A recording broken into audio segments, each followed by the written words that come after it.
The world moved on, but the questions didn't. After Tupac Shakur was declared dead, life seemed to continue as usual, at least on the surface. The news cycle shifted, the headlines faded, and silence settled in. But beneath that silence, something was growing. Doubt. Because the deeper people looked into Tupac's final days, the less sense everything made. In the hours after the shooting, information was everywhere, and nowhere at the same time. Witnesses spoke, then changed their stories. Officials released statements, then retracted them. Timelines shifted quietly. Nothing aligned. One report said Tupac was conscious. Another claimed he never spoke. Some said he joked in the hospital. Others said he was already gone. How could so many versions exist for one single event?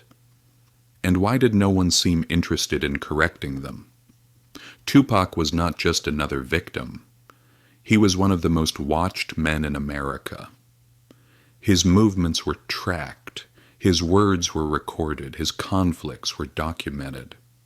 Yet somehow his final moments were lost in confusion. That alone raised suspicion. Then there was the hospital. The room where Tupac spent his last days was tightly controlled. Access was limited, information was filtered. Very few people were allowed close, and even those who were there later contradicted each other. Some said Tupac was calm. Some said he was angry. Some said he knew he wouldn't survive. Others said he acted like a man with a plan. And then came the cremation. Fast, private, irreversible. No public farewell, no photographs, no physical proof for the world to see. For a man whose life was lived in front of cameras, his death disappeared into shadows. Fans noticed this immediately. They began asking questions online long before social media was what it is today. Forums filled with theories, radio hosts hinted at secrets. Underground conversations grew louder. People didn't just mourn Tupac, they investigated him. They analyzed lyrics written years earlier. Lyrics that now sounded different. Lines about betrayal, about being set up, about disappearing. Lyrics about enemies wearing friendly faces. The more they listened, the more it felt like Tupac had been warning everyone. Then came the unreleased material. Songs recorded shortly before his death began surfacing. Not unfinished demos, fully formed tracks, focused, aggressive, clear. How could someone facing death sound so prepared? Producers admitted Tupac recorded relentlessly. Sometimes 3, 4, 5 songs in one night. Almost like he was racing against something, or someone. Then there was Machiavelli, not just an album title, a philosophy. Niccolò Machiavelli wrote about power, deception, and survival. But he also wrote about faking death to escape enemies. Tupac knew this. He spoke about it openly in interviews, long before Las Vegas.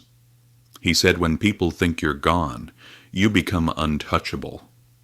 At the time it sounded like metaphor. Now it sounded like strategy.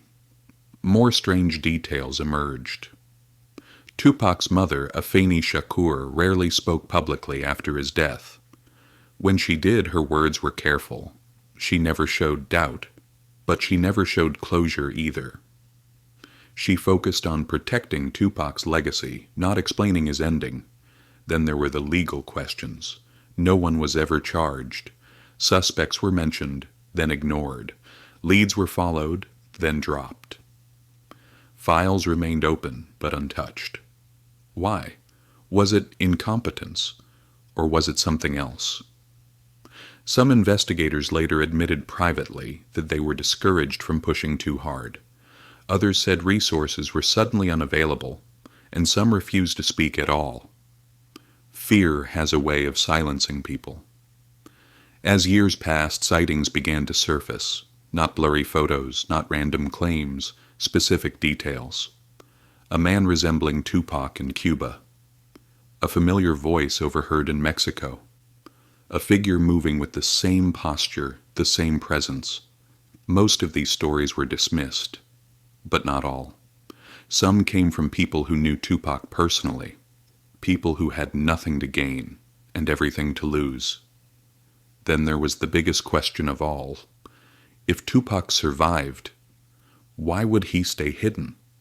The answer might be simple. Because the world he left was designed to destroy him.